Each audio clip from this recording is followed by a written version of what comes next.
Caso acústica. Queremos conocer y comprender cómo hablamos, escuchamos y cómo se comporta el sonido en una sala de teatro. Comenzaremos analizando la acústica de la sala mediante el cálculo de las distancias significativas entre emisor, receptor y puntos de reflexión. Cada distancia fue calculada con la fórmula que corresponde a su color. Conociendo estos datos, sabremos la distancia que recorre el sonido para llegar al receptor, de manera directa o por reflexión vía techo o vía telón. ¿Cómo se genera el sonido? Bueno, el aire sale de los pulmones, viaja por la tráquea, faringe y laringe, que actúan como una caja de resonancia semicerrada, ya que está abierta en la boca y cerrada debajo. Las cuerdas vocales vibran, modulan el sonido para producir la voz humana, que está formada por distintos armónicos, siendo el primer armónico el fundamental y el resto múltiplos del primero.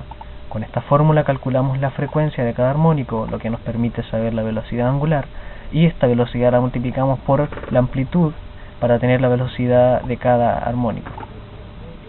¿Cómo se emite el sonido? Bueno, es necesario saber que este se produce por distintas presiones que se emiten de molécula a molécula según el armónico. Con esta fórmula calcularemos la presión, para que con su resultado podamos saber la intensidad sonora de cada armónico y así poder tener la intensidad sonora total. Con la intensidad calcularemos la potencia sonora de cada armónico y podremos sumar para tener el total. El nivel de ruido lo calculamos en función de la intensidad sonora usando los valores de referencia. Ahora, propagación del sonido. Bueno, el sonido puede llegar al receptor de manera directa o por reflexión, vía techo, vía telón, vía piso, vía paredes, pero solamente estudiaremos vía techo y vía telón. Como el sonido reflejado llega más tarde, vamos a calcular el retraso para saber si tenemos o no tenemos eco, y como el retraso es 0,01, no hay eco. Para entender cómo captamos el sonido, vamos a calcular la intensidad y la presión con que el sonido llega al oído del receptor. La intensidad sonora reflejada la calculamos con esta fórmula y luego la sumamos para tener la intensidad sonora total. Y también podemos calcular la presión en función de la intensidad, en decibeles.